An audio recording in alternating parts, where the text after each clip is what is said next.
تمام شہداء ملت جعفریہ، تمام مومن مرحومین کے لیے، حاضرین مجلس کے مرحومین کے لیے، بالخصوص جس مومنہ مرحومہ کے اثار ثواب کے لیے اس مجلس اعزاز کا انعقاد کیے گئے ان کے لیے رحم اللہ من قرأ سورۃ الفاتحہ۔ بسم اللہ الرحمن الرحیم۔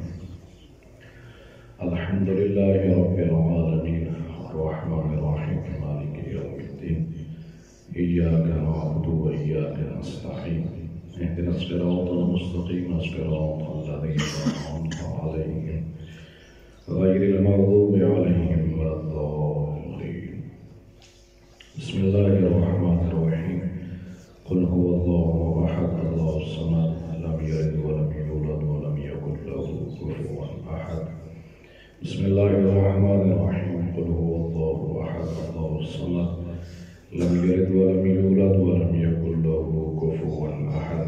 بسم اللہ الرحمن الرحیم۔ قل هو اللہ احد اللہ الصمد لم یلد ولم یولد ولم یکن له کفوا احد۔ اللهم اغفر للمؤمنين والمؤمنات والمسلمين والمسلمات الأحياء منهم والأموات، اللهم تابع بيننا وبينهم بالخيرات إنك مجيب الدعوات إنك على كل شيء قدير۔ بلند ترین صلوات پڑھیے۔ اللهم صل على محمد وآل محمد۔ نعرہ تکبیر، اللہ اکبر، نعرہ تکبیر، اللہ اکبر، نعرہ رسالت، یا رسول اللہ، نعرہ رسالت، یا رسول اللہ، نعرہ حیدری، یا علی، نعرہ حیدری، یا علی، حسینیت زندہ باد، حسینیت زندہ باد، یزیدیت مردہ باد، یزیدیت مردہ باد۔ آواز کے ساتھ صلوات۔ اللهم صل على محمد وآل محمد۔ دعا ہے پروردگار عالم ہمارا اس مقام پہ آ جانا اپنی بارگاہ میں قبول و منظور فرمائے۔ پروردگار عالم اس مومنہ مرحومہ کے جن کے اثار ثواب کے لیے اس مجلس اعزاز کا انعقاد کیا گیا ان کو جوار رحمت میں جگہ عطا فرمائے، ان کو شفاعت آل محمد نصیب فرمائے۔ پروردگار عالم اس مرحومہ کے لواحقین کو صبر جمیل و اجر جزیل عطا فرما۔ پروردگار عالم ہم سب کو واجبات کو ادا کرنے کی توفیق عطا فرما، محرمات سے بچنے کی توفیق عطا فرما۔ ہمارے وقت کے آقا مولا امام زمان کے ظہور میں تاجیل فرما اور ہمیں اپنے امام کے ناصرین میں سے شمار فرما۔ اپنی دعاؤں کی قبولیت کے لیے بلند آواز کے ساتھ صلوات۔ اللهم صل على محمد وآل محمد۔ رب اشرح لي صدري ويسر لي امري واحلل عقدة من لساني يفقهوا قولي۔ اعوذ باللہ من الشیطان الرجیم۔ بسم اللہ الرحمن الرحیم۔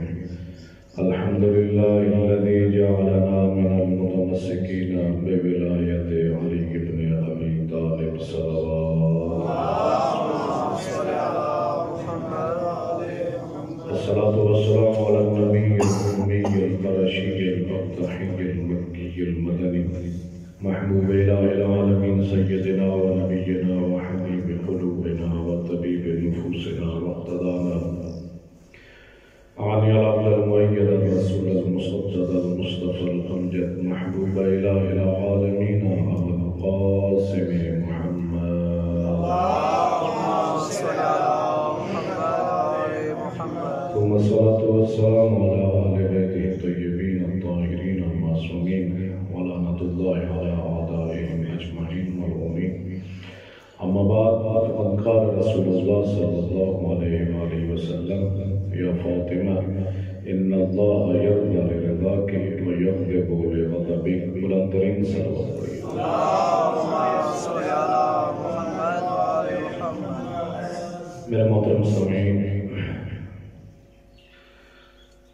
یہ مجلس اثار ثواب کی مجلس ہے ہے کہ پروردگار عالم اس مرحومہ کو شفاعت جناب سیدہ فاطمہ الزہرا نصیب ہو، ان مومنہ مرحومہ کو جوار جناب سیدہ نصیب ہو۔ یہ ایام فاطمیہ جمادی وثانی کہ جس میں جناب سیدہ فاطمہ الزہرا صلوات اللہ علیہا دختر نبی بضعۃ الرسول کی شہادت بھی ہے، 3 جمادی الثانی اور 20 جمادی الثانی بی بی کی ولادت بھی ہے۔ اسی حوالے سے کسی مناسبت سے یہ ایام فاطمیہ کے نام سے منائے جاتے ہیں کہ جناب سیدہ کے نام سے یہ دن منسوب ہے۔ تو اسی لیے حوالے سے چند جملے جناب سیدہ کے حوالے سے یہ عرض کروں گا۔ بی بی کی عظمت پاک پیغمبر کی زبانی، سید الانبیاء صلی اللہ علیہ وآلہ وسلم کی زبانی کہ رسول خدا فرماتے ہیں کہ یا فاطمہ ان اللہ یرضی لرضا کے، اے بیٹی فاطمہ اللہ تیرے راضی ہونے سے راضی ہوتا ہے، وَيَغْفِرُ لِغَضَبِكَ، اور تیرے ناراض ہونے سے اللہ ناراض ہوتا ہے۔ کائنات میں ہر انسان چاہتا ہے کہ پروردگار عالم کو راضی کرے، خدا کی رضا چاہتا ہے ہر انسان، اور جو کام بھی انسان خدا کی رضا کے لیے کرے وہ عین عبادت شروع ہوتا ہے۔ انسان کو ہونا بھی یہی چاہیے، ہدف بھی یہی ہونا چاہیے، لوگوں کو دکھانے کے لیے نہ کرے، لوگوں کو راضی کرنے کے لیے کوئی کام نہیں کرنا چاہیے۔ جو بھی انسان اس کائنات میں کوئی کام بھی کرے پروردگار کی رضا کے لیے کرے۔ فرماتے ہیں کہ اگر ایک انسان کھانا بھی کھاتا ہے نا تو خدا کی رضا کے لیے کھائے تو وہ کھانا بھی، حالانکہ وہ غذا کھا رہا ہے لیکن وہ کھانا بھی، وہ رزق کھانا بھی عبادت خدا میں شامل ہوتا ہے۔ ایک بندہ گانا بڑا اس نیت سے بناتا ہے کہ اس میں میں بڑا کمرہ بنا رہا ہوں کہ تاکہ میں اس میں مجلے سے سید الشہداء کو برپا کروں۔ گھر بنانا دنیاوی کام ہے، لیکن جب یہ نیت آئے گی تو نیتوں پر اللہ اجر عطا کرتا ہے، تو اس گھر بنانے کو بھی پروردگار عبادت کو شمار کرتا ہے۔ تو ہر انسان یہ چاہتا ہے کہ پروردگار عالم راضی ہو جائے، ہر انسان کا ہدف یہ مقصد یہ ہے کہ خدا راضی ہو جائے۔ تو پاک پیغمبر صلی اللہ علیہ وآلہ وسلم نے معیار بتا دیا کہ خدا کی اور پروردگار عالم کی رضا کا معیار کیا ہے۔ فرمایا یا فاطمہ ان اللہ یرضی لرضا، اے بیٹی فاطمہ اللہ تیرے راضی ہونے سے راضی ہوتا ہے۔ جب تو کسی سے راضی ہو جائے گا تو پروردگار بھی راضی ہو جاتا ہے۔ اس لیے بی بی کے القاب میں سے ہے الراضیہ والمرضیہ۔ راضیہ یعنی وہ ذات کہ جو راضی ہو، یعنی کس سے راضی ہو، یعنی بی بی وہ ہے کہ جو اپنے پروردگار کی تقسیم پہ راضی ہے، خدا کے اوپر خدا کی جو تقسیم ہے نا اس کائنات کے اندر اس پہ راضی ہے۔ اور مرضیہ وہ کہ جس پر وہ ذات کہ جس پر اللہ کی ذات راضی ہوتی ہے۔ لوگ تو خدا کی تقسیم پر راضی ہوتے ہیں لیکن کسی کے پاس یہ سند موجود نہیں ہے کہ کیا خدا بھی اس سے راضی ہے یا نہیں ہے، لیکن بی بی کا لقب ہے مرضیہ، یعنی وہ ذات کہ جس سے خدا بھی راضی ہے۔ اور اس انداز میں پروردگار نے اپنی رضا کا معیار فاطمہ کی رضا کو قرار دے دیا۔ اس انداز میں بی بی نے اس انداز میں رضا پروردگار کی زندگی گزاری، خدا کی مشروطی کے لیے اپنی پوری زندگی اس انداز میں گزاری ہے کہ اب پروردگار نے اپنی رضا کو جناب سیدہ کی رضا بنا دیا ہے۔ اس لیے ایک اور مقام پر پاک پیغمبر فرماتے ہیں ابشری یا فاطمہ، اے فاطمہ خوش ہو جائیے۔ کیوں؟ کہا لکی عند اللہ مقام محمود، اے بیٹی فاطمہ آپ کا اللہ کے نزدیک بہت بلند مقام ہے۔ ابشری یا فاطمہ لکی عند اللہ مقام محمود، اے بیٹی فاطمہ آپ خوش ہو جائیے۔ کون کہہ رہا ہے؟ سید الانبیاء کہہ رہا ہے۔ کون کہہ رہا ہے؟ کہ جس کی زبان کی تصدیق قرآن کرتا ہوا نظر آتا ہے، وہ مقدس زبان کے جس کے بارے میں قرآن مجید نے کہا کہ وَمَا يَنْطِقُ عَنِ الْهَوَىٰ إِنْ هُوَ إِلَّا وَحْيٌ يُوحَىٰ، کہ یہ میرا نبی اپنی مرضی سے نہیں بولتا، یہ اس وقت ہی بولتا ہے جب ہمیں خدا ہوتا ہے۔ یعنی اگر پاک پیغمبر یہ خوشخبری دے رہے ہیں تو اس لیے نہیں دے رہے کہ فاطمہ پاک پیغمبر کی بیٹی ہے، دختر نبی ہے، بلکہ اس لیے یہ خوشخبری دے رہے ہیں کیونکہ حکم خدا ہے۔ ابشری یا فاطمہ، بیٹی فاطمہ تو خوش ہو جا، لیکن عند اللہ مقام محمود، تیرا اللہ کے نزدیک بہت بلند مقام ہے. کیوں؟ فرمایا تشفعین علی شیعتک محبیک فتشفعین. کہا بیٹی فاطمہ تجھے اللہ نے حق کی شفاعت عطا کی ہے، تو اپنے شیعوں کی شفاعت کرے گی، پروردگار تیری شفاعت کو رد نہیں کرے گا. یہ مقام، یہ عظمت جناب سیدہ علیہ السلام کی جو پاک پیغمبر کی مقدس زبان سے ہیں جملے. بی بی کا ایک لقب ہے الزہرا، فاطمہ الزہرا. ہمارے درمیان بھی ایک نام معروف ہے کہ بی بی کے اکثر جو نام کے ساتھ جو لقب بولا جاتا ہے نا، فاطمہ الزہرا، زہرا سے مراد کیا ہے؟ معصوم فرماتے ہیں کہ جب ملائکہ نے عرش پر ایک ایسا چمکتا ہوا نور دیکھا تو ملائکہ نے پوچھا، کہا کہ لمن هذا النور الظاہر الذی قد اشرقت به السماوات والارض. ایک ایسا نور دیکھا چمکتا ہوا کہ جس نور کی بدولت زمین و آسمان منور ہیں. ملائکہ نے پوچھا، سوال کیا، کہا کہ پروردگارا یہ کس کا نور ہے کہ جس نور کی عظمت اتنی ہے، جو نور اتنا چمکدار ہے، جس نور کی برکت سے زمین و آسمان منور ہے. تو اس وقت پروردگار عالم نے کہا هذا نور بنت حبیبی الذی قد اشرقت به السماوات والارض. یہ نور کی جس کی چمک اتنی ہے کہ جس سے زمین و آسمان منور ہے. یہ کسی عام شخصیت کا نور نہیں ہے، یہ میرے محبوب محمد کی بیٹی فاطمہ کا نور ہے کہ جو اتنا منور ہے کہ جس کے صدقے میں زمین و آسمان منور ہے. اللہ اکبر. ایک زمین و آسمان روشن ہے اسی نور کے صدقے میں. اس لیے اب ملائکہ کے درمیان یہ معروف ہو گیا النور الظاہر. النور الظاہر یعنی وہ نور کہ جو جس کی بدولت زمین و آسمان منور ہے. اسی وجہ سے بی بی کا لقب الزہرا بنا، فاطمہ الزہرا، یعنی فاطمہ وہ نور ہے کہ جس سے زمین و آسمان منور ہے. فاطمہ وہ نور ہے جس سے زمین و آسمان کے رہنے والے ہدایت لیتے ہیں. وہ نور ہے کہ جس کی بدولت یہ کائنات موجود ہے.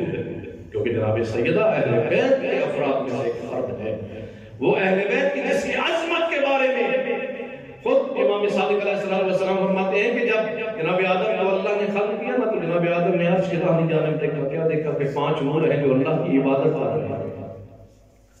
جناب آدم نے سوال کیا، کہا یا ربی حل خلقت احدا من طین قبلی. پروردگارا کیا تو نے مجھ سے پہلے کسی کو مٹی سے بنایا ہے؟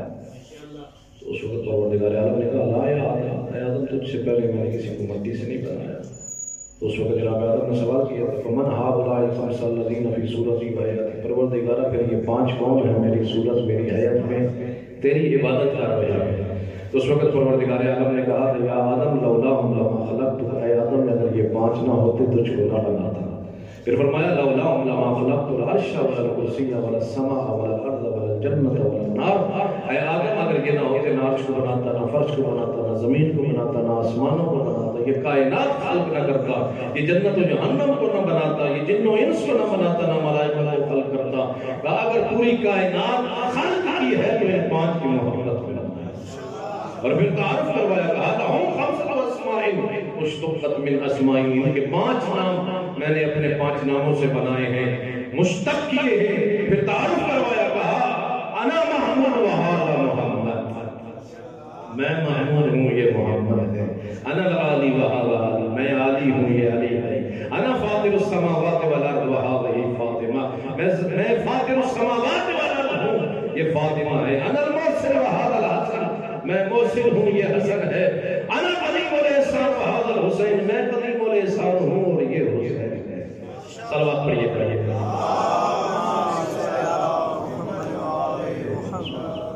نعرہ تکبیر، اللہ اکبر. نعرہ تکبیر، اللہ اکبر. نعرہ رسالت، یا رسول اللہ. نعرہ رسالت، یا رسول اللہ. نعرہ حیدری، یا حیدری. صلوات و محمد وآل محمد. پاک پیغمبر نے پوری زندگی اپنی بیٹی فاطمہ الزہرا کا تعارف کروایا. کئی فرمایا یا فاطمہ انت ام ابیہا، اے فاطمہ تو اپنے بابا کی بھی ماں ہے. الفاطمہ تو قطعۃ منی، فاطمہ میرا حصہ ہے، فاطمہ میرے جگر کا حصہ ہے، میرا ٹکڑا ہے. میں رسول ہوں تو رسالت کا حصہ، میں نبی ہوں تو یہ فاطمہ نبوت کا حصہ. پھر فرمایا کہ من ابغضها فقد ابغضنی ومن احبها فقد احبنی. جس نے میری بیٹی فاطمہ سے بغض رکھا اس نے مجھ محمد سے بغض رکھا. جس نے میری بیٹی فاطمہ سے محبت کی اس نے مجھ محمد سے محبت کی. اور گویا کہ رسول خدا نے اپنے عشق کا معیار بتا دیا اور بتا دیا کہ اے عاشقان رسول، اپنے آپ کو رسول کا عاشق کہنے والوں، یاد رکھ لینا یہ میرا عشق اس وقت تک ثابت نہیں ہو سکتا جب تک کہ تیرے دل میں میری بیٹی فاطمہ کی محبت و محبت. من احبها فقد احبنی، جس نے میری بیٹی فاطمہ سے محبت کی اس نے مجھے محمد سے محبت کی. کیوں؟ اس لیے کیونکہ جو چیز میری بیٹی فاطمہ کو خوش کرتی ہے وہ مجھ محمد کو خوش کرتی ہے. جو چیز میری بیٹی فاطمہ کو رنجیدہ کرتی ہے وہ مجھ محمد کو رنجیدہ کرتی ہے. کیونکہ فاطمہ میرا حصہ ہے. لحمھا لحمی دمھا دمی، فاطمہ کا گوشت میرا گوشت ہے، فاطمہ کا خون میرا خون ہے، فاطمہ میرا حصہ ہے، فاطمہ مجھ سے ہے. ہر جملہ آگے سے بڑھ کر جملہ ہے. فاطمہ میرا حصہ ہے، فاطمہ کا گوشت میرا گوشت، فاطمہ کا خون میرا خون. یہاں تک یہ فرمایا الفاطمہ تو روح بین جنبیہ، فاطمہ وہ روح ہے جو مجھ محمد کے اندر ہے. میری فاطمہ میری روح کا حصہ ہے. صلوات پڑھیں. اللہم صلی علی محمد و آل محمد. وہ عظمت و مقام کہ جب جناب سیدہ آتی رسول خدا اٹھ کر کھڑے ہو جاتے احترام فاطمہ میں. حضرت عائشہ کے جملے روایت ہے، فرمایا کہ جب بھی فاطمہ آتی تو اس وقت رسول خدا کھڑے ہو جاتے. لما جاءت الى ابیہا قام رسول اللہ علیہا. جب بھی فاطمہ اپنے بابا کے پاس آتی، یعنی جناب سیدہ اپنے حجرے سے اٹھ کر اپنے بابا کے حجرے میں آتی نا، اور رسول خدا مسند پر بیٹھے ہوتے تو کھڑے ہو جاتے. جملہ کیا ہے؟ پہلے جملے میں کہا کہ لما جاءت الی ابیہا، فاطمہ جب بھی اپنے بابا کے پاس آتی، بابا کے پاس آتی تو کون کھڑا ہوتا؟ یہ نہیں کہا کہ قام ابوہا کہ فاطمہ کا بابا کھڑا ہو جاتا، بلکہ کہا قام رسول اللہ، یعنی اللہ کا رسول کھڑا ہو جاتا. یعنی گویا کہ یہ بتایا جا رہا ہے کہ اب دیکھ لیں کہ یہ لوگ جو سنت پیغمبر پر عمل کرتے ہیں، جو کہتے ہیں کہ ہم رسول خدا کی سنت پر عمل کرتے ہیں، آج تک کوئی بھی شخص اپنی بیٹی کے لیے کھڑا تو نہیں ہوا. حالانکہ اگر سنت پیغمبر ہے تو ہر پر واجب ہے، کم سے کم مستحب تو ہے کہ اپنی بیٹی کے لیے کھڑا ہو. لیکن اصحاب میں سے دیکھ لیں، تابعین میں سے دیکھ لیں، تبع تابعین میں سے دیکھ لیں، آج اس کے بعد علماء محدثین کا جو دور آیا اس میں دیکھ لیں، آج تک علماء مجتہدین کسی کے اندر یہ سیرت نہیں پائی جاتی کہ رسول خدا کی اس سنت پر عمل کریں کہ بیٹی آئے اور باپ کھڑا ہو جائے. اس کا مطلب یہ ہے کہ یہ ایک خصوصیت تھی جناب فاطمہ الزہرا کے لیے، ہر بیٹی کے لیے نہیں ہے، فقط فاطمہ الزہرا کے لیے. اس لیے یہ نہیں کہا قام ابوہا الیہا کہ اللہ کا رسول ایک باپ کی حیثیت سے کھڑا ہو جاتا تھا، بلکہ جب فاطمہ آتی تو اللہ کا رسول کھڑا ہو جاتا تھا. یعنی بہمان باپ نہیں کھڑے ہوتے اللہ کے رسول، بلکہ بحیثیت اللہ کا رسول کھڑے ہو جاتے. کیوں؟ کیونکہ ایک حجت خدا آ رہی ہے، دوسری حجت خدا اس کے احترام میں کھڑی ہو رہی ہے. کیونکہ فاطمہ سیدۃ النساء العالمین ہے تو رسول خدا سید الانبیاء ہے. ایک سید الانبیاء سیدۃ النساء العالمین کے لیے کھڑے ہو رہے ہیں. اللہ اکبر. رسول خدا وہ ہیں کہ جن کے لیے کائنات کھڑی ہو رہی ہے، جن کے لیے انبیاء کھڑے ہوتے ہیں. یعنی اگر محفل میں ہو نہ ہو پاک پیغمبر آئیں، پوری کائنات کھڑے ہو جائے، انبیاء کھڑے ہو جائے، عابدین کھڑے ہو جائے، صالحین کھڑے ہو جائے، ائمہ کھڑے ہو جائے، پوری کائنات جس کے لیے کھڑی ہو اسے رسول خدا کہتے ہیں، اور جس کے لیے رسول خدا کھڑے ہو جائے اسے فاطمہ الزہرا کہتے ہیں. یہ مقام ہے جناب سیدہ کا. بارہا جناب سیدہ کی عظمت کا تعارف کروایا، بارہا بی بی کا مقام بیان کیا لوگوں کے سامنے. اللہ اکبر. جناب سیدہ کہ جس انداز میں ہادی بن کے آئی، حجت خدا بن کے آئی. امام حسن عسکری فرماتے ہیں کہ نحن حجت اللہ علی الخلق، ہم اللہ کی طرف سے حجتیں بن کے آئی ہیں پوری کائنات کے لیے. یعنی ہم ائمہ اہل بیت پوری کائنات کے لیے اللہ کی حجت بن کے آئی ہیں. کیونکہ ہر دور کے اندر ایک حجت خدا کا ہونا ضروری ہے. لولا الحجہ لساقت الارض باہلہا. معصوم کی حدیث ہے کہ اگر حجت خدا کائنات میں نہ ہو تو یہ زمین اپنے اہل کو لے کر دس جائے. حجت خدا کا ہونا ضروری ہے. ہم اللہ کی طرف سے حجتیں بن کے آئی ہیں ان مخلوقات پر، اس کائنات کی مخلوق پر ہم حجت خدا بن کے آئی ہیں. لیکن ایک حجت اللہ نے ہمارے لیے بھی کرا دی ہے. فرمایا کہ نحن حجت اللہ علی الخلق وجدتنا فاطمہ الزہرا حجت اللہ علینا. فرمایا ہم پوری کائنات کے لیے حجت بن کے آئی ہیں اور ہماری دادی زہرا کو اللہ نے ہمارے لیے حجت بنا کے دی. یہ بی بی کے سیرت میں، بی بی کے کردار میں ہمارے لیے ہدایت ہے. امام زمانہ کے جملے ہیں. فرمایا کہ لی اسوۃ فی جدہ فاطمہ الزہرا. جناب وقت کے امام یہ جملے ہیں کہ میرے لیے ایک سیرت اور عملی نمونہ ہے میری دادی زہرا کی کردار اور سیرت کے اندر. جناب سیدہ ہادی بن کے آئی ہیں جہاں خواتین کے لیے بی بی نے بیٹی بن کے دکھایا اور بتایا کہ کائنات میں بیٹیوں کو کیسا ہونا چاہیے. ماشاءاللہ. بی بی نے زوجہ بن کے دکھایا اور بتایا کہ کائنات میں اگر کوئی زوجہ ہو تو اس کے فرائض کیسے ہونے چاہیے. اسی طرح جناب سیدہ نے ماں بنا اور اپنے بچوں کی تربیت کی. گویا کہ پیغام دیا ہے کہ ہر ماں کو اس کی ذمہ داری کیا ہے. جناب سیدہ نے اپنے بچوں کی تربیت کس انداز میں کی ہے. ہر ماں کی ذمہ داری ہے کہ اپنے بچوں کو اسی انداز میں تیار کرے. یہ ماں ہے کہ جو آنے والی نسلوں کو تیار کیا. جناب سیدہ نے اپنے بچوں کو کس انداز میں تیار کیا، کس انداز میں تیار کیا کہ کوئی حسن بنا، کوئی حسین بنا، کوئی زینب عالیہ بنا، کہ جنہوں نے اس دین کی خاطر قربانیاں دی. کس انداز میں تربیت کی اپنے بچوں کی. آج ذمہ داری ہر ماں کی ذمہ داری ہے کہ اپنے بچوں کی تربیت اسی انداز میں کی جائے. کیونکہ جب ماں، لیکن ضروری ہے کہ پہلے ماں تربیت یافتہ ہو. ضروری ہے کہ ماں، ہر شخص اپنے بچوں کے لیے ماں کا انتخاب اس انداز میں کرے کہ جو تربیت یافتہ ہو تاکہ آنے والی نسلوں کی تربیت کر سکے. آنے والے نسلوں کی تربیت، اپنے گھر میں بچوں کی تربیت کر سکے. اگر خاتون پڑھی لکھی ہوگی تو پورا گھرانہ تربیت یافتہ ہو سکتا ہے. اس لیے ضروری ہے کہ اپنے بچوں کی شادیاں کرتے وقت اس چیز کا انداز ضرور رکھا کرے. ہم دیکھتے ہیں کس چیز کو؟ ہم دیکھتے ہیں مال. جب بچوں کے رشتہ کرنے لگے نا، دیکھتے ہیں کہ جناب جو مالدار ہوگا، بچے بیٹی کے رشتہ کرنے سب سے پہلے دیکھتے ہیں جناب کہ جو لڑکا ہے وہ کتنا کماتا ہے.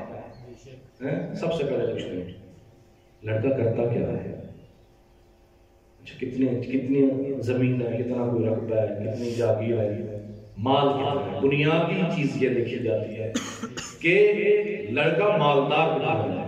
اسی طرح بیٹے کی شادی کرنی ہے تو بچی کے حوالے سے بھی یہی دیکھنا ہے کہ جس گھر میں ہم رشتہ کر رہے ہیں وہ کتنے مالدار ہیں. یعنی ہمارے رشتوں کا معیار پیسہ ہے، مال ہے، دولت ہے، دنیا ہے. لیکن ان کے نزدیک یہ چیز نہیں ہے. بلکہ جب جناب سیدہ سے پوچھا گیا نا، امیر کائنات جب رشتہ لے کے آئے ہیں اور پاک پیغمبر نے جناب سیدہ سے پوچھا ہے کہ بیٹی فاطمہ علی رشتہ لے کے آئے ہیں، آپ کی رائے کیا ہے؟ تو اس وقت جناب سیدہ فرماتی ہیں کہ میری رائے کی کیا حیثیت ہے؟ اگر اللہ اور اللہ کا رسول راضی ہے تو فاطمہ راضی ہے. یعنی رشتوں کا معیار دیکھتے ہوئے پروردگار کی رضا کو دیکھا جائے، دنیا کو نہ دیکھا جائے. دیکھا جائے کہ وہ جس سے رشتہ ہو رہا ہے وہ دیندار کتنا ہے، ایک مرحلے میں ہمارے لیے ایک امری نمونہ ہے کہ پاک پیغمبر نے اپنی بیٹی کا رشتہ کرتے ہوئے سب سے پہلے بیٹی سے پوچھا ہے، بیٹی پر یہ فیصلہ تھوپا نہیں ہے کہ بس تم نے کرنا ہی کرنا ہے، نہیں، پوچھا ہے، اس لیے رضا شرط ہے بیٹی کی، جہاں بیٹے کی شرط ہے وہیں پر بیٹی کے لیے شرط ہے کہ وہ راضی ہو، اس لیے پہلے اس سے اجازت مانگی ہے پاک پیغمبر نے، بیٹی کیا آپ راضی ہیں؟ تو پاک جناب سیدہ نے یہ نہیں کہا کہ علی مالدار کتنے ہیں، پیسہ کتنا ہے، کتنی دولت رکھتے ہیں، کتنی جاگیر رکھتے ہیں، کتنے باغات ہیں، بلکہ یہ فرمایا کہ اگر خدا اور اس کا رسول راضی ہے تو فاطمہ بھی راضی ہے، یعنی رشتے کرتے ہوئے خدا کی رضا کو دیکھو، دنیا کو نہ دیکھو، دین کو دیکھو کہ یہ دیندار کتنا ہے۔ جب ایک بچی دیندار آئے گی نا آپ کے گھر کے اندر تو آپ کی نسل دیندار بن جائے گی، آپ کی نسلوں کی تربیت اسی انداز میں ہوگی۔ اصل آنے والے وقت کے ایمان کے لیے تیاری اسی طرح ممکن ہے کہ ہم اپنی نسلوں کو تیار کریں۔ یہ جو مستحب ہے کہ جناب کے وقت کا امام آنے کے لیے ضروری انتظار کیا جائے، مستحب ہے کہ اسلحہ تیار کیا جائے، تو ہم نے ایک غلط مطلب یہ سمجھ لیا کہ گھر میں ایک تلوار رکھ لی جائے، بندوق رکھ لی جائے، لٹکا دیا جائے دیوار کے اوپر، پوچھا جائے یہ کیا ہے جی میں نے وقت کے امام کے انتظار کے لیے اسلحہ لٹکا رکھا ہے، اس کے فوج میں شامل ہوں گے۔ نہ میرے بھائی، یہ غلط مطلب سمجھا ہوں۔ یہ کیسے ہو سکتا ہے کہ انسان کردار کے اعتبار سے بالکل بے کردار ہوا اور فقط ایک اسلحہ لٹکا کے رکھے کہ میں نے امام کے انتظار میں رکھے ہوئے؟ نہیں جی، جو کہا ہے نا کہ تیار ہو کے رہو، اسلحہ تیار کر کے رکھو، اس اسلحے سے مراد وہ اسلحہ نہیں ہے، اس اسلحے سے مراد یہ ہے کہ اپنے بچوں کی تربیت کرو تاکہ بڑے ہو کر امام کے سرپائی بنے۔ اپنے بچوں کی تربیت اس انداز میں کرو، اپنے بچوں کو حلال و حرام سکھاؤ، اپنے بچوں کو رزق حلال کھلاؤ تاکہ جب رزق حلال ان کے اندر جائے گا تو وہ تربیت یافتہ پروان چڑھے گی۔ اگر نجاست گھر میں جائے گی تو نتیجتاً کبھی بھی وہ بچے پروان چڑھنے والے اس انداز میں تربیت یافتہ پروان چڑھنے والے نہیں ہیں۔ ضروری اپنے بچوں کی تربیت کرو، حلال و حرام سکھاؤ۔ جناب سیدہ فاطمہ الزہرا صلوات اللہ علیہا سے پوچھا گیا، فرمایا کہ بیٹی ایو شیء خیر للمرأة، سب سے بہتر چیز خاتون کے لیے کیا ہے؟ ایو شیء خیر للنساء، دوسری حدیث کے اندر کہ خواتین کے لیے کائنات میں سب سے بہتر چیز کیا ہے؟ اللہ اکبر، کیا خوبصورت جملہ۔ جناب سیدہ فاطمہ الزہرا سے جب سامنے سوال آیا کہ کائنات میں یہ خاتون کے لیے سب سے بہتر چیز، یعنی اس سے بڑھ کر اور کوئی بہتر چیز نہیں ہے خاتون کے لیے، وہ کیا ہے؟ بی بی فرماتی ہے خاتون کے لیے سب سے بہتر چیز یہ ہے کہ یہ خاتون نامحرم مرد کو نہ دیکھے اور نامحرم مرد اس خاتون کو نہ دیکھے۔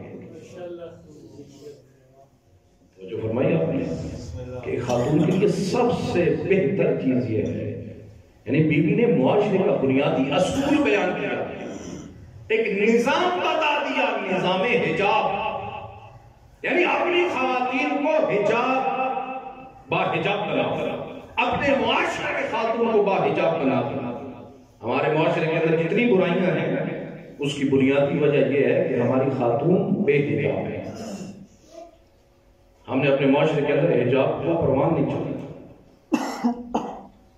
عمومی طور پر ممکن ہے خاتون باہر ایک ساتھ پر دوپٹہ لے کے جائے، لیکن وہ حجاب شرعی نہیں ہے۔ گھروں کے اندر نامحرم وہ کزن جن کا نام تو دیے جاتے جناب خونی رشتہ دار ہے، کزن ہے جناب، کزن ہے، لیکن چچا کا بیٹا ہے لیکن نامحرم ہے، ماموں کا بیٹا ہے لیکن نامحرم ہے۔ حجاب کا نظام یہ بی بی نے تعارف کروایا کہ ضروری ہے نامحرم مرد اور نامحرم عورت کے درمیان ایک حجاب ہونا چاہیے۔ کیوں؟ کیونکہ تاکہ معاشرہ باعفت ہو سکے، پاک دامن ہو سکے اور پاکیزہ ہو سکے۔ جب تک کہ خاتون باحجاب نہیں ہوگی معاشرہ پاکیزہ نہیں ہو سکے۔ ہماری نوجوان نسل اس وقت بے روی کا شکار کیوں ہے؟ اس لیے کیونکہ آج کی ہماری خاتون بے حجاب ہے۔ ہمارے معاشرے میں خاتون کو حجاب نہیں پہنایا جاتا ہے، اس کو قدامت پسندی سمجھا جاتا ہے، اس کو دقیانوسی سمجھا جاتا ہے، اور بے حجاب ہو جائے تو اسے کہتے ہیں کہ جناب تعلیم یافتہ ہے، ماڈرنزم، ہمارا جدید معاشرہ آزادی کا نام دیا جاتا ہے، اس لیے 8 مارچ جو اب آ رہا ہے اس کے دن پورے ملک میں، پوری دنیا میں، خصوصاً ہمارے ملک کے بڑے بڑے شہروں پر خواتین باہر نکلتی ہیں، وہ جو شیطان کی اداکار ہے، شیطان کی اداکار بڑے بڑے پوسٹر اٹھا کر باہر نکلتی ہیں اور آزادی کا نعرہ لگاتی ہیں کہ ہم خاتون ہیں، ہمیں آزاد کیا جائے۔ کس سے آزادی؟ کس سے آزادی؟ حجاب سے آزادی، نکاح سے آزادی، گھریلو سسٹم سے آزادی، خاوند کی خدمت سے آزادی، ہمیں آزاد کیا جائے۔ اور نعرہ کیا لگایا جاتا ہے؟ ہمارا جسم ہماری مرضی، جسم ہمارا تو مرضی بھی ہماری چلے گی۔ لیکن اللہ اکبر، لیکن نظام ولایت نے اس چیز کا تعارف نہیں کروایا۔ نظام ولایت کہتا ہے کہ بے شک جسم تمہارا ہے لیکن اس پر مرضی اس کی چلے گی جس نے اس کو خلق کیا ہے، یا اس کی چلے گی جس کو اللہ نے ولایت عطا کی۔ تمہاری مرضی چلنے والی نہیں۔ یہ حجاب قید و بند کا نام نہیں ہے، حجاب حفاظت کا نام ہے، یہ خاتون کی حفاظت کا نام ہے۔ اپنی خواتین کو میں حجاب بناؤ۔ روایات کے جملے ہیں کہ لشکر سفیانی کے اندر 70,000 خواتین بے حجاب ہو گئی۔ 70,000 خواتین بے حجاب کا لشکر امام مہدی کے لشکر میں نہیں ہوگا بلکہ سفیانی کے لشکر میں ہوگا۔ روایت کے جملے ہیں کہ 2 گھروں پر رحمت کے فرشتے نازل نہیں ہوتے۔ ایک وہ گھر کے جس میں نجس العین جانور یعنی کتا ہوتا، جس گھر میں کتا ہو نا اس گھر میں رحمت کے فرشتے نہیں، کیونکہ نجس ہے نا، گھر کے اندر ہے نا، گھر کے اندر تو گیلا ہوگا، پاؤں گیلے ہوں گے تو جہاں جہاں چلے جاؤ وہ جگہ نجس ہوتی جائے گی۔ ایسا ہے یا نہیں ہے؟ ہاں، بے شک آپ نے حفاظت کے لیے رکھا ہے لیکن وہ پاک تو نہیں ہو جاتا نا، حفاظت کے لیے بھی رکھا جائے۔ تو گھر کے اندر اگر ہے، گھر سے باہر ہے تو وہ آپ نے حفاظت کے لیے رکھے، وہ اور بات۔ گھر کے اندر رکھا ہوا ہے جہاں بچے بھی ہیں، جہاں کھانا بھی پک رہا ہے، جہاں رہائش بھی ہے، اب وہ جہاں جہاں چلے گا زمین ساری نجس ہوتی جائے گی۔ آپ کے بچے، وہ چھوٹے بچے جو پاؤں میں جوتے نہیں پہنتے، گیلے پاؤں کے ساتھ چلیں گے تو پاؤں نجس ہو جائیں گے۔ میرے ساتھ چلیے، جب وہ پاؤں نجس ہوں گے تو وہ بستر پر آئیں گے تو بستر بھی نجس ہے۔ بستر پر آپ کھانا کھائیں گے، برتن رکھیں تو برتن نجس ہے، انہی برتنوں کے اندر کھانا پکائیں گے تو کھانا نجس ہے۔ جب وہی نجس کھانا اندر جائے گا تو پھر وہ نجاست انسان کی روح کو مردہ کر دیتی ہے۔ آپ کہیں گے نا بھی پتہ نہیں ہے، علم نہیں ہے تو کھانا تو جائز ہے۔ بے شک کھانا جائز، جس چیز کا علم نہیں ہے نا کہ یہ نجس ہے یا حرام ہے، اس کے لیے مسلمان کے لیے کھانا جائز ہے، لیکن نجاست اپنا اثر رکھتی ہے۔ مثال کے طور پر یعنی آپ میرے سامنے گلاس ہو اور اس میں پانی ہو اور پانی میں زہر ہے، اگر مجھے پتہ ہے کہ اس میں زہر ہے تو میرے لیے یہ پینا حرام ہے۔ کیوں بلا؟ کیونکہ خودکشی ہے نا، جان بوجھ کر پیوں گا تو میرے لیے حرام ہے، گناہ ہے، خودکشی کے مترادف ہے۔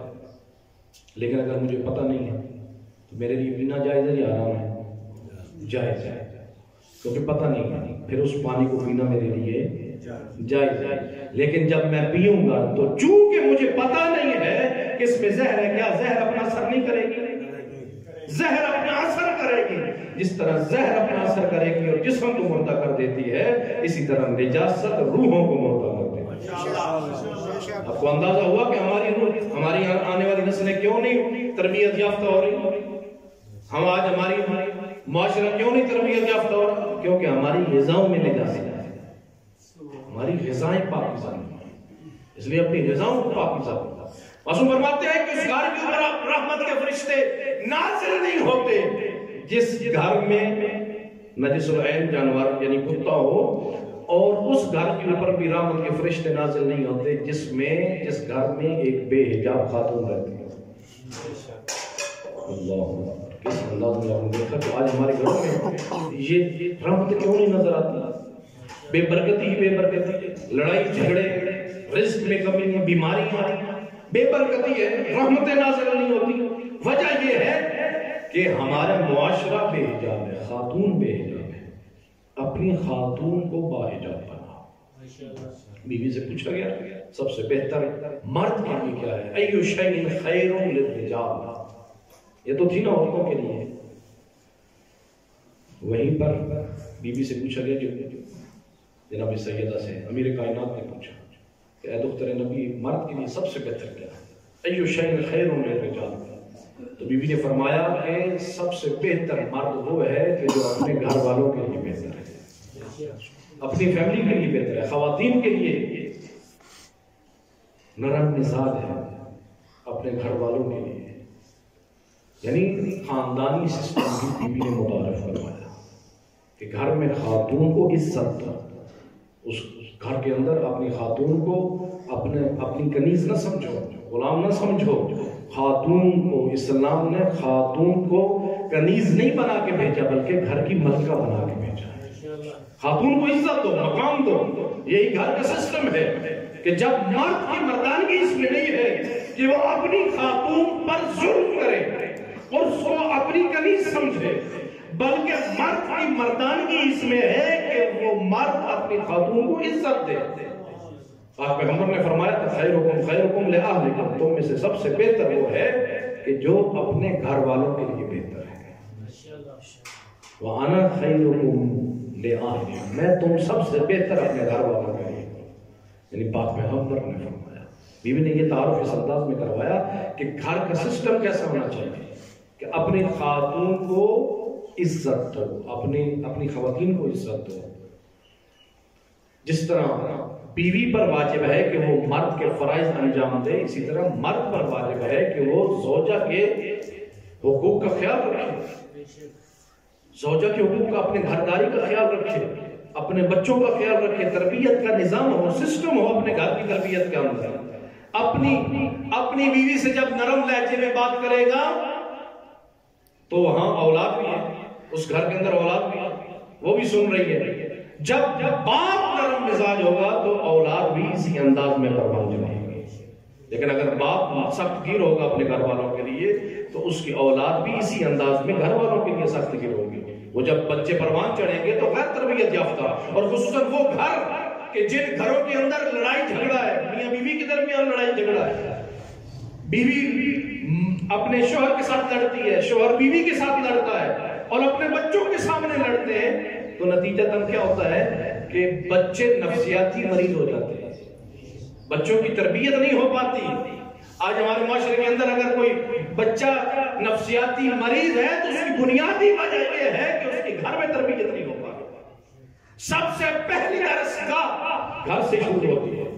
ہم ڈھونڈتے ہیں سب سے اچھا سکول ہونا چاہیے، سب سے اچھا مدرسہ ہونا چاہیے، نہ میرے بھائی، سب سے اچھی اور بنیادی درسگاہ انسان کے اپنے گھر سے شروع ہوتی ہے، اور انسان کی تربیت ماں کے پیٹ سے شروع ہو جاتی ہے، ماں کے پیٹ۔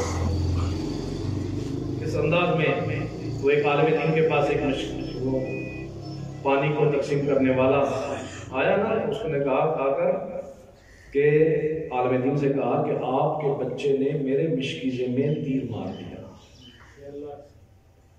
اور میرے پاس ایک ہی مشکیزہ تھا جس سے میں پانی تقسیم کیا کرتا تھا، میری رزق روزی کا یہی ذریعہ تھا، آپ کے بچے نے تیر مار کر اس میں سوراخ کر دیا، پانی بھی بہہ گیا، میری مشکیزہ بھی ضائع ہو گیا۔ وہ گھر آیا اور اس نے آ کر اپنے بیٹے کو آتے ہی مارا نہیں ہے۔ ہمارا معاشرہ ہوتا نا تو باپ آ کر اپنے بچے پر ظلم کرنا شروع کر دیتا، مارنا شروع کر دیتا۔ اس نے کہا کہ بچے کا قصور نہیں ہے، بچے کی اس غلطی میں بنیادی طور پر ہم قصوروار ہیں کہ بچے نے ایسا کیا کیوں ہے۔ سوچا اس کا، اپنی زوجہ کے پاس بیٹھ کر سوچنے لگا، زوجہ سے بیان کیا، زوجہ بھی سوچنے لگی، وہ بھی سوچنے لگا۔ کافی دیر جب سوچتے رہے تو آخر میں زوجہ کو یہ یاد آیا کہ اس وقت کی بات ہے کہ جب یہ بچہ میرے پیٹ میں تھا۔ سمجھیں کب سے تربیت شروع ہوتی ہے بچے کی؟ جب یہ بچہ میرے پیٹ میں تھا، ایک انار فروش انار بیچ رہا تھا، میں انار خریدنے لگی، مجھے نہیں پتا تھا یہ انار کھٹا ہے یا میٹھا ہے۔ اب میں نے سوچا کہ اس کو چکھوں، کیسے چکھوں؟ میرے پاس ایک سوئی تھی، میں نے اس انار فروش کی اجازت کے بغیر اس سوئی کو انار میں مارا اور چبھو کر اس کو نکالا اور اس کو میں نے اپنے منہ میں چکھا کہ انار میٹھا ہے یا کھٹا ہے۔ اب آپ تصور کریں اس سوئی کے ساتھ کتنا انار ہوا کہ وہ ذائقہ آیا ہوگا، لیکن کتنا اس نے اثر کیا اور کس انداز میں اثر کیا۔ یہاں عالم دین سمجھ گیا کہ اس آج کا جو یہ عمل ہوا ہے، آج جو ہمارے بچے نے یہ کام کیا ہے کہ اس نے تیر اٹھا کر اس مشکیزے کے اندر مارا ہے، اس کی بنیادی وجہ وہی ہے جو اس بچے کی ماں نے کیا تھا۔ اس لیے ضروری ہے کہ اپنے بچوں کی تربیت کا خیال کیا جائے۔ بی بی فرماتی ہیں کہ تم میں سے بہتر وہ ہے کہ جو اپنے گھر والوں کے لیے بہتر ہے۔ پھر بی بی نے دسترخوان کے 12 آداب بیان کیا، یہ آداب بیان کر آپ کی زحمت تمام۔ بی بی فرماتی ہیں فی خصال المائدہ 12 خصلہ، بی بی فرماتی ہیں کہ دسترخوان کے 12 آداب ہیں۔ 4 فیہا وجوب، ان میں سے 4 ہیں کہ جو واجب ہے، و4 فیہا سنت، ان میں سے 4 ہیں کہ جو واجب نہیں ہے، سنت ہے، مستحب ہے، اور 4 فیہا تعدیب، 4 ایسے ہیں کہ جن میں ادب ہے، تعدیب ہے معاشرے کے لیے۔ وہ کون کون سے ہیں؟ بی بی فرماتی ہیں کہ اما الفرض، وہ 4 ادب کے جو واجب ہیں، فرض ہیں، وہ کون کون سے ہیں؟ پہلی چیز المعرفہ، دسترخوان پر انسان بیٹھا ہے، جناب سیدہ فرماتی ہیں کہ پہلا ادب جو واجب ہے وہ کیا ہے؟ المعرفہ، کہ انسان کو پتا ہو کہ انسان کھا کیا رہا ہے۔ علم و صلوات پڑھیے۔ اللهم صل على محمد وآل محمد بارک اللہ صلی اللهم صل على محمد وآل محمد۔ انسان کو پتا ہوتا انسان کھا کیا رہا ہے، علم ہو۔ بعض اوقات انسان کو علم نہیں ہوتی، اس کا مقصد ہوتا ہے بس پیٹ پوجا، اپنے پیٹ کو پر کرنا، شکم سیری، کہ بس پیٹ بھر جائے، اس کی کوئی غرض نہیں ہے کہ وہ جانے کہ وہ کیا کھا رہا ہے۔ لیکن بی بی فرماتی ہے واجب ہے کہ انسان کو پتا ہو کہ جو لقمہ اس کے اندر جا رہا ہے وہ کیا ہے۔ آج ہمارے معاشرے میں دیکھیں، ہماری دکانوں پر، ہماری مارکیٹوں میں ہمارے بچوں کو کیا کھلایا جا رہا ہے؟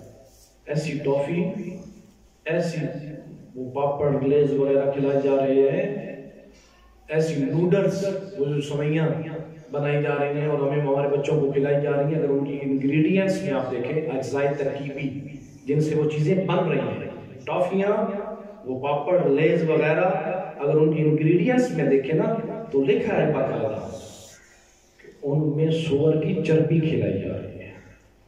سور کی چربی، سور یعنی نجس والعین جانور، کہ جس کا کھانا حرام ہے، نجس ہے، اس کی چربی لذیذ بنانے کے لیے ٹافیوں کے اندر، چاکلیٹس کے اندر مکس کر کے، اجزائے ترکیبی بھی مکس کر کے ہمارے بچوں کو کھلایا جا رہا ہے، یعنی نجاست ہمارے اندر جا رہی ہے۔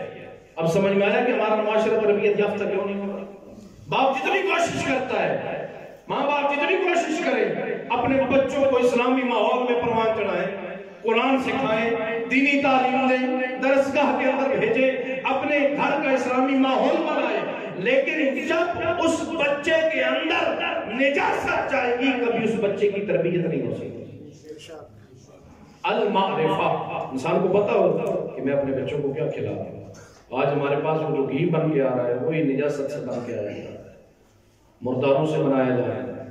ہمارا معاشرہ اتنا گر چکا ہے، اسلامی معاشرہ لیکن اتنا گر چکا ہے کہ ہماری غذاؤں کے اندر نجاست ملا کر ہمیں کھلایا جائے۔ نتیجتاً آج ہمارے قلب مردہ ہو رہے ہیں، ہماری ضمیریں مردہ ہو رہی ہیں، بنیادی وجہ یہ ہے۔ بس ختم کر رہا ہوں تاکہ میں اپنے محترم کو زحمت نہ دوں۔ والرضا، بی بی فرماتی ہیں دوسری چیز، مائدہ پر، دسترخوان پر بیٹھے ہوئے انسان کے لیے ضروری ہے رضا، کہ جو بھی پروردگار نے اسے عطا کیا ہے وہ راضی ہو کے کھائے، خدا کی تقسیم پر راضی ہو کے کھائے، کہ پروردگارہ جو تو نے عطا کیا ہے میں اس پہ راضی ہوں۔ اس لیے امام زین العابدین فرماتے ہیں، دعا کرتے ہیں زیارت امین اللہ میں، پروردگارہ تو اپنی تقسیم پر مجھے راضی رکھ، جو تو نے عطا کیا ہے میں اس پر راضی ہو جاؤں، اللہ کی تقسیم پر راضی ہو جاؤ۔ اللہ نے جس کو عطا کیا ہے آزمائش کے لیے عطا کیا ہے، کسی کو مال کثیر عطا کیا ہے تو پھر بھی آزمانا ہے، کسی کو کم عطا کیا ہے تو پھر بھی آزمانا ہے۔ اللہ نے آزمائش کے لیے یہ مال عطا کیا ہے، بس تم صبر کر کے اور راضی ہو کے اس کو کھاؤ۔ پھر ماں بی بی فرماتی ہیں وقت تسمیہ، کھانے سے پہلے اللہ کا نام لیں۔ اللہ کے نام کے ساتھ اس کھانے کی ابتدا کریں، بس شکر، کھانے کے بعد اللہ کا شکر ادا کریں۔ اور شکر کیا ہے؟ ہم سمجھتے ہیں شکر ہے تسبیح پر تسبیح، دانے پر دانہ، شکر الحمدللہ، شکر الحمدللہ، الحمدللہ تیرا شکر۔ یہ بھی ایک شکر کا ایک ذریعہ ہے، ایک علامت ہے، لیکن حقیقی شکر یہ نہیں ہے۔ ہم نے مفاہیم کو سمجھا نہیں ہے، اسلامی مفاہیم کو۔ استغفار کا مطلب سمجھ لیے کہ بس زبان سے استغفر اللہ کہہ دو تو گناہ معاف ہو جائیں گے، اور شکر کے یہ ہے کہ زبان سے شکر کر دو، شکر للہ، شکر للہ، تو یہ شکر ہے نا میرے بھائی۔ معصوم فرماتے ہیں شکر یہ ہے، شکر کسی چیز کا یہ ہے کہ اللہ نے جو تجھے عطا کیا ہے اس کا شکر یہ ہے کہ اللہ نے تجھے جس مقصد کے لیے اس کائنات میں بھیجا ہے اس مقصد کو پورا کرو۔ یہ شکر ہے کہ پروردگار عالم کی اطاعت کرو اور پروردگار عالم کی معصیت سے اپنے آپ کو بچاؤ۔ اس کی بیوی فرماتی ہے کہ پروردگار کی نعمتوں کو کھا کے خدا نے جس مقصد کے لیے تجھے خلق کیا ہے اس مقصد کے اندر اپنے آپ کو لگا تو یہ شکر ہے۔ پھر وہ 4 چیزیں کی جو سنت ہیں، فرمایا الوضو قبل الطعام، کھانے سے پہلے وضو کر کے کھاؤ۔ وضو کر کے کھاؤ، یہ مستحب ہے۔ وضو ویسے بھی مستحب ہے، سونے سے پہلے وضو کرنا، قرآن پڑھنے کے لیے وضو کرنا، مسجد میں جانے کے لیے وضو کرنا۔ انسان وضو کر کے سو جائے، روایت میں ہے کہ جو انسان وضو کر کے سو جائے تو انسان سو جاتا ہے وضو کر کے، لیکن پروردگار ایسے ملائکہ کی ڈیوٹی لگا دیتا ہے کہ جو یہ سو رہا ہے مومن، اس کے لیے تسبیح و تقدیس کرتے جاؤ۔ پھر فرمایا کہ کھاتے ہوئے جلوس علی الجانب الایسر، کھاتے ہوئے اپنی بائیں جانب پر زور رکھ کے کھاؤ، یعنی اپنی دائیں ٹانگ کے اوپر بیٹھ کے کھاؤ۔ پھر فرمایا والاکل بثلاث اصابع، 3 انگلیوں کے ساتھ کھاؤ، 3 انگلیوں کے ساتھ، 5 کے ساتھ نہیں، 3 کے ساتھ کھانا یہ سنت ہے۔ پھر فرمایا اما التعدیب، ادب کس میں؟ فرمایا الاکل بما یلیک، اتنا کھاؤ کہ جتنا تیرے لیے صحت بخش ہو، نہ حد سے کم کھاؤ نہ حد سے تجاوز کرو، اتنا کھاؤ جتنا تیری زندگی کے لیے ضرورت ہے، اتنا کھاؤ کہ جو تیری صحت کے لیے مضر نہ ہو۔ پھر بھی فرماتی ہیں کہ تصغیر اللقمہ، چھوٹے چھوٹے لقمے بنا کے کھاؤ، والمضغ الشدید، لیکن چباؤ زیادہ، چھوٹے لقمے لو، کھاتے ہوئے بڑے بڑے لقمے بنا کے نہ کھاؤ، بلکہ چھوٹے چھوٹے لقمے کر کے کھاؤ، لیکن زیادہ سے زیادہ چبا کے کھاؤ، تاکہ زیادہ ٹائم لگے تجھے کھاتے ہوئے، تاکہ کیونکہ یہ جو کھانے کھاتے ہوئے نا، یہ معدے کی طرف سے جو پیغام انسان کے عقل کو جاتا ہے وہ ڈاکٹرز کہتے ہیں کہ 25 منٹ کے بعد جاتا ہے۔ جب 25 منٹ کا ٹائم گزرتا ہے تو اس وقت انسان کتنا کھا چکا ہوتا ہے، حد سے تجاوز کر چکا ہے۔ اس لیے بی بی فرماتی ہیں تصغیر اللقمہ، کھاتے ہوئے چھوٹے لقمے لو، والمضغ الشدید، لیکن شدت کے ساتھ چبا کے کھاؤ، زیادہ اس کو چباؤ۔ پھر بی بی فرماتی ہے قلت النظر فی وجوہ الناس، کھاتے ہوئے جب اکٹھے لوگوں کے ساتھ بیٹھ کر اکٹھا دسترخوان پر کھا رہے ہو نا، تو پھر کھاتے ہوئے اپنے کھانے پر توجہ دو، لوگوں کے چہروں پر نہ دیکھو کہ کون کیا کھا رہا ہے، کون کس طرح کھا رہا ہے، کون سی ڈش کھا رہا ہے، نا میرے بھائی۔ بی بی فرماتی ہے کھاتے ہوئے اپنے کھانے کی طرف توجہ دو، لوگوں کے ذہنوں کی طرف، لوگوں کے چہروں کی طرف نہ دیکھو۔ اور یہ فقط دسترخوان کا ادب نہیں ہے، بلکہ پوری زندگی کا ادب یہ ہونا چاہیے تمہارا کہ تم زندگی اس طرح گزارو کہ تمہاری نظر تمہارے اپنے عیبوں پر ہو، لوگوں کے عیوب پر تمہاری نظر نہ ہو۔ لوگوں کے عیب نہ تلاش کرو کہ لوگ فلاں کے اندر کیا عیب ہے، فلاں کے اندر عیب کیا ہے، بلکہ اپنے عیب کو تلاش کرو کہ میرا عیب کیا ہے، تاکہ تو اپنی عیب کی طرف اپنی اصلاح کر سکے۔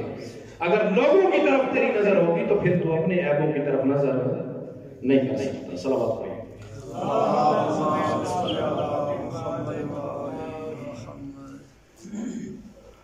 معصوم فرماتے ہیں البقاء خمسہ، بس چند جملے ذکر مصائب کے۔ کائنات میں سب سے زیادہ رونے والی 5 ہستیاں ہیں جنہوں نے کائنات میں سب سے زیادہ گریہ کیا۔ سائل نے پوچھا مولا وہ کون سی 5 ہستیاں ہیں؟ امام فرماتے ہیں سب سے پہلے جناب آدم کے جو 70 برس روئے ہیں، جنت کے فراق میں 70 برس روئے ہیں۔ دوسری ہستی جناب یعقوب کے جو اپنے بیٹے یوسف کے فراق میں 40 برس روئے۔ تیسری ہستی جناب یوسف کہ جو اپنے بابا یعقوب کے فراق میں 40 برس پڑے. سائل نے پوچھا مولا چوتھی ہستی؟ فرمایا چوتھی ہستی جناب امام زین العابدین کہ جو 35 برس روئے ہیں اپنے بابا مظلوم امام حسین علیہ السلام کی مظلومیت پر. 35 برس روئے. مولا فرماتے ہیں کہ آپ کو اور مجھ کو رونے کے لیے نہ کسی مساق خان کی ضرورت ہے. مولا فرماتے ہیں کہ دن ہوتا تو امام زین العابدین روتے، شب ہوتی تو امام روتے، پورا دن روزے سے ہوتے. جب افطار کا وقت آتا نا خادم کھانا لے کے آتا، کھانے پہ نظر پڑتی تو رو پڑتے، کہہ دیتے کیف آکل وقوت روٹی جائے، میں کیسے کھانا کھاؤں، میرا بابا تو بھوکا مار رہا ہے. جب خادم پانی لے کے آتا نا پانی پہ نظر پڑتی، کہتے کیف اشرب الماء وقوت الابیت شانہ، میں کیسے پانی پیوں، میرا بابا تو پیاس مار. پھر سائل نے پوچھا مولا پانچویں ہستی کون ہے کہ سب سے زیادہ روئی؟ اس وقت مولا فرماتے امام فرماتے ہیں کہ سب سے زیادہ رونے والی پانچویں ہستی ہماری دادی زہرا. کہا کتنا عرصہ روئیں گے، کتنے سال روئیں گے؟ مولا فرماتے ہیں سالوں کی بات نہیں ہے، 3 ماہ روئیں گے. اب یہاں سائل نے پھر پوچھا، کہا کہ مولا باقی ہستیاں تو سال سال روئی، اس لیے کائنات میں سب سے زیادہ رونے والی ہیں، آپ کی دادی زہرا تو چند ماہ ہوئی ہیں، پھر زیادہ رونے والی کیسی ہوئی؟ اس وقت میرے مولا نے فرمایا کہ رونے کی شدت کو، رونے کی مدت کو نہ دیکھ بلکہ رونے کی شدت کو دیکھ. اس شدت سے روئی ہے زہرا کہ ابھی 18 برس کی ہیں، سر کے بال سوئے ہوئے، 18 برس کی ہیں، عصا کے سہارے چلتی ہیں، 18 برس کی ہیں، سیدھے ہاتھ سے تسبیح خدا نہیں کر سکتی. 18 برس کی. عزادارو آپ سے سوال کرتا ہوں، ایک 18 سال کا نوجوان ہونا اس کو زندہ رہنے کی خواہش ہوتی ہے، کیونکہ یہی تو نوجوانی کا عروج ہے. یہاں تو ہر نوجوان زندہ رہنا چاہتا ہے، موت کی تمنا نہیں کرتا. لیکن جناب سیدہ فاطمہ الزہرا ہے کہ اپنے بابا کی قبر پر آ کے کہتی ہیں اللہم عجل بی وفاتی، پروردگار مجھے جلد موت دے. اللہ اکبر. اس انداز میں روئی ہے. جناب ختیجہ الکبریٰ جو جناب فاطمہ الزہرا کی والدہ ماجدہ، پوری زندگی اسلام کی قربانیاں دی، اپنا پورا مال اسلام کی تبلیغ کے لیے خرچ کر دیا، قربان کر دیا. آخری وقت آیا، پاک پیغمبر آئے، جناب ختیجہ الکبریٰ سے کہا اے ختیجہ آج تک تم نے مجھ سے کوئی سوال نہیں کیا، آج تک تم نے مجھ سے کوئی چیز نہیں مانگی، اے ختیجہ آج میں آپ سے کہتا ہوں کہ کوئی چیز مجھ سے مانگی ہے. اس وقت جناب ختیجہ الکبریٰ نے کہا تھا اللہ کے رسول مجھے شرم آتی ہے، مجھے حیا آتی ہے آپ سے کوئی چیز مانگتی ہوں. لیکن پاک پیغمبر کے اصرار پر جناب ختیجہ الکبریٰ نے کہا اللہ کے رسول زحمت کیجیے مجھے بٹھائیے. جب جناب ختیجہ الکبریٰ کو بٹھایا گیا نا، سین خانہ میں نظر کی ہے، جناب فاطمہ الزہرا کو دیکھ کر کہا کہ اے اللہ کے رسول میں جا رہی ہوں لیکن میرے جانے کے بعد میری فاطمہ کی آنکھوں سے آنسو جاری نہ ہو جائے. اجرکم اللہ. اللہ اکبر. وہ خدیجہ کہ جس نے پوری زندگی اسلام کے لیے قربانی کی، آخر میں اگر سوال کیا ہے نا تو فقط یہ کیا کہ میری بیٹی فاطمہ نہ روئے. میں مسلمانوں پوچھتا ہوں کیا جناب سید جناب ختیجہ الکبریٰ کی یہ وصیت پر عمل ہوا؟ نہ ہوا. اس انداز میں روئی ہیں کہ بی بی فرماتی ہیں صبت علی مصائب لو انہا صبت علی الایام سرن لیالی، میرے اوپر ایسے مصائب آئے تھے کہ اگر یہ سفید دنوں پر آتے تو سیاہ راتوں میں بدل جاتے. جب پاک پیغمبر کا آخری وقت ہے، جناب سیدہ کی گود میں سر رکھ کے ہوئے ہیں غشی کے عالم میں، اچانک دروازے پر دستک ہوئی ہے. جیسے اچانک دروازے پر دستک ہوئی ہے نا، 3 مرتبہ جب دستک ہوئی ہے لگاتار، جناب سیدہ کی آنکھوں سے آنسو جاری ہوئے اور وہ آنسو بہتے ہوئے پاک پیغمبر کے رخسار پر گرے. جیسے پاک پیغمبر کے رخسار پر گرے نا، جناب پاک پیغمبر نے آنکھیں کھولی، کیا دیکھا کہ میری بیٹی فاطمہ رو رہی ہے. اس وقت پاک پیغمبر نے کہا تھا بیٹی فاطمہ ابھی تو تیرا بابا زندہ ہے، تیری آنکھوں میں آنسو کیوں ہیں؟ تو اس وقت جناب سیدہ نے کہا تھا بابا جان ایک شخص ہے جو بار بار دروازے پر دستک دے رہا ہے، بابا جان بار بار ایک شخص دروازے پر دستک دے رہا ہے، میرے روکنے پر بھی نہیں رک رہا. اس وقت پاک پیغمبر نے کہا تھا بیٹا فاطمہ تجھے پتہ ہے تیرے دروازے پر کون کھڑا ہے؟ بیٹا فاطمہ یہ آج تیرے دروازے پر وہ اجازت مانگ رہا ہے جس نے اجازت آدم سے نہیں دی تھی، جس نے موسیٰ سے نہیں پوچھا تھا، جس نے ابراہیم سے نہیں پوچھا تھا، جس نے نوح سے نہیں پوچھا تھا. بیٹا فاطمہ یہ تیرے دروازے کی عظمت ہے کہ آج ملک الموت جیسا عظیم فرشتہ تیرے دروازے پر رک کر تجھ سے اجازت مانگ رہا ہے. میں کہتا ہوں اے مسلمانوں بتاؤ کہ وہ فاطمہ کے جس کے دروازے کی عظمت یہ ہے اللہ کا رسول آ کر آیت تطہیر کی تلاوت کرتا تھا، جس کے دروازے کی عظمت یہ ہے کہ ملک الموت جیسا عظیم فرشتہ آ کر اجازت مانگے بغیر اندر نہیں آتا، لیکن ایسے ظالم تھے لوگ جو آگ اور لکڑیاں لے کر بنت پیغمبر کے دروازے کو آ کر جلا دیا۔ الا لعنت اللہ علی القوم الظالمین وسیعلم الذین ظلموا من ینقلب ینقلبون۔